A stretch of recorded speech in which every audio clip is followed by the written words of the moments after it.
Hello students, जैसा कि पाठ एक हिंदी पाठ एक वर्णमाला में हमने सीखे थे स्वर, तो आज पाठ 2 में हम स्टार्ट करते हैं व्यंजन, जिसका पहला भाग होगा हमारा कै से ड़। तो कै से ड़ हम कैसे बनाते हैं, उसके लिए हमने ये 5 लाइन नोटबुक ली है। 5 लाइन नोटबुक में हम बीच की 3 लाइनों में वर्ण बनाते हैं। तो सबसे पहले हम बनाएंगे वर्ण कै। कै हम कैसे बनाते हैं, उसके लिए ये हम वर्ण व्यंजन हम बिना डॉट के बनाएंगे। तो उसके लिए सबसे पहले हमने लगाई स्टैंडिंग लाइन। अब हम बीच की लाइन से, ध्यान रहे हम बीच की 3 लाइनों में लिख रहे हैं। इन बीच की 3 लाइनों में जो बीच की लाइन है वहां से हम लेफ्ट हैंड की साइड सर्कल लगाना स्टार्ट करेंगे। ध्यान रहे जहां से हमने स्टार्ट शुरू किया है वहीं पे हमारा खत्म होगा। तो ये बन जाता है हमारा सर्कल। ऐसे ही हम दूसरी साइड से, पहले हमने यहाँ तक कर्व लाइन लगाई और नीचे इसको थोड़ा सा स्लैंटिंग कर दिया, तो ये बन जाता है हमारा वर्ण कै। उसके बाद हम बनाते हैं खै। दोबारा से हम इसी लाइन में कै बनाएंगे। तो उसके लिए देखिए, पहले हमने लगाई स्टैंडिंग लाइन, फिर हमने बीच की लाइन से सर्कल लगाना स्टार्ट किया। जो हाफ जो है इस लाइन के, जो बीच की लाइन है उसके ऊपर, और हाफ हम लेते हैं इस लाइन के नीचे। तो ये बन जाता है हमारा पूरा सर्कल।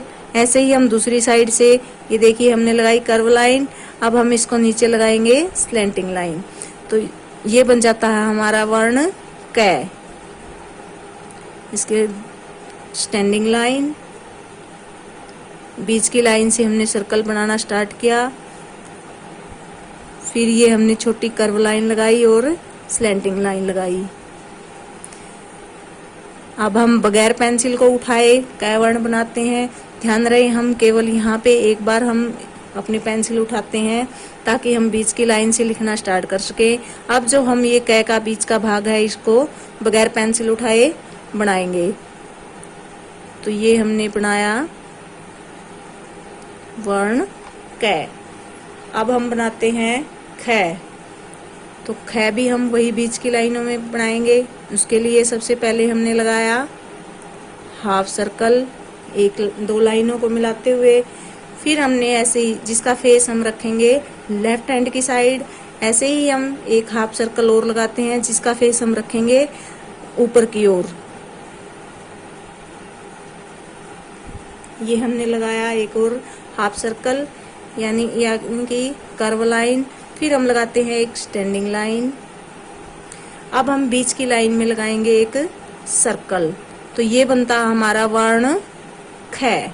दोबारा से देखिए ध्यान से, पहले हमने लगाया हाफ सर्कल, केवल ये हाफ सर्कल 2 लाइनों को मिलाएगा। अब हम लगाएंगे एक और हाफ सर्कल जिसका फेस हम ऊपर की साइड रखेंगे, नीचे की लाइन से टच होता हुआ। फिर हम लगाते हैं एक स्टैंडिंग लाइन। फिर हम बीच की लाइन में हम लगाते हैं एक सर्कल, जैसा कि हमने कै वर्ण में लगाया था। ये बनता है हमारा वर्ण खै। हाफ सर्कल, फिर उल्टा हाफ सर्कल, फिर स्टैंडिंग लाइन, बीच की लाइन में सर्कल। ध्यान रहे अगर हम इस तरह से खै बनाना सीखते हैं तो हमारा खै जो है बहुत ही सुंदर बनेगा और आसानी से बनेगा। ये जो हम सर्कल हाफ सर्कल लगा रहे हैं, इसका ये भाग और ये भाग दोनों बिल्कुल इक्वल होंगे। और जो हम नीचे का सर्कल लगा रहे हैं वो नीचे वाला सर्कल हमारा बीच की लाइन से टच करेगा। उसके बाद हम स्टैंडिंग लाइन लगाएंगे, फिर हम बीच की लाइन से ही सर्कल लगाएंगे। तो ये बनता है हमारा वर्ण खै। उसके बाद हम बनाते हैं ग। ग हम कैसे बनाएंगे, सबसे पहले हम लगाते हैं स्टैंडिंग लाइन।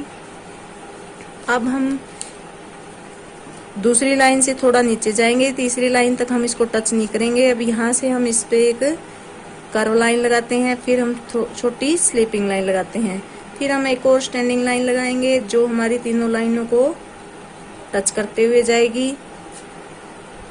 तो ये बनता है हमारा वर्ण ग। दोबारा से देखिए, पहले हमने जो स्टैंडिंग लाइन लगाई वो पहली दूसरी लाइन से मिलाने के बाद हम केवल थोड़ा आगे तक जाएंगे, तीसरी लाइन से बिल्कुल इसको टच नहीं करेंगे। अब हम लगाते हैं, चाहे तो हम एक स्लैंटिंग लाइन भी लगा सकते हैं जिससे बच्चे को सीखने में आसानी होगी। फिर हम लगाएंगे एक स्लीपिंग लाइन, फिर हम एक और स्टैंडिंग लाइन लगाते हैं जो ऊपर से नीचे की लाइन तक टच होगी। तो ये बनता है हमारा वर्ण ग। वर्ण ग। पहले हमने लगाई स्टैंडिंग लाइन, सर्कल, फिर स्टैंडिंग लाइन। वर्ण ग के बाद हम बनाते हैं घ से घर। तो घ हम कैसे बनाएंगे, उसके लिए पहले हम ऊपर की 2 लाइनों में हाफ सर्कल लगाएंगे। ये हमने लगाया हाफ सर्कल। ध्यान रहे इसके हमने दोनों कोने इक्वल रखने हैं। उसके बाद हम हाफ सर्कल लगाएंगे जिसका फेस हम ऊपर की साइड रखेंगे। ये हमने एक और हाफ सर्कल लगाया है जिसका फेस हमने रखा ऊपर की साइड। फिर हम लगाते हैं एक स्टैंडिंग लाइन। तो ये बनता है हमारा घ। दोबारा से देखिए, ये हमने लगाया एक हाफ सर्कल। ध्यान रहे दूसरा जो हम हाफ सर्कल लगाएंगे वो बिल्कुल इसके नीचे लगाएंगे, ना कि इसके बराबर करेंगे। बिल्कुल इसके नीचे हमने इसको रखना है और ऊपर की साइड इसका फेस करना है। तो ये बनता है हमारा वर्ण घ। अगर हम इसको ऐसे अगर हम बनाते हैं तो ये हमारा घ वर्ण जो है अच्छे से नहीं बढ़ेगा, ये सही नहीं लगेगा, तो ये हमारा रोंग हो जाएगा। उसके लिए हम क्या करेंगे, पहले हाफ सर्कल लगाया, फिर दूसरा हाफ सर्कल बिल्कुल इसके नीचे हम लगाएंगे, फिर हम लगाते हैं स्टैंडिंग लाइन। तो ये बनता है हमारा वर्ण घ। उसके बाद हम बनाते हैं ड़।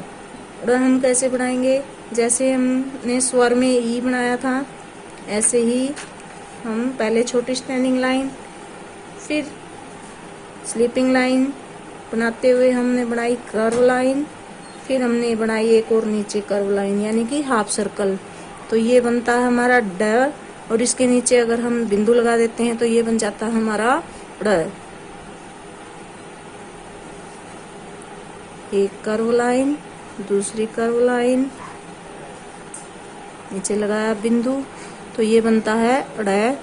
छोटी स्टैंडिंग लाइन, फिर एक कर्व लाइन, ड़। ध्यान रहे अगर हमने हमने अड़ सुंदर बनाना है तो ये लाइन जो स्टैंडिंग लाइन हम लगाते हैं बिल्कुल छोटी रखनी है, और जो हम ये कर्व लगाते हैं ये हमने लंबा करना है, यहाँ से ऐसे। फिर इसी के बिल्कुल सीध में हम दूसरा कर्व लगाएंगे, तो ये बनता है हमारा ड़। इस प्रकार से हम जो ड़ खाली बनाएंगे वो हमारी लाइनों से 3 ही लाइनों में रहेगी, उनसे बाहर नहीं निकलेगी बिल्कुल भी, और सुंदर भी लगेगी।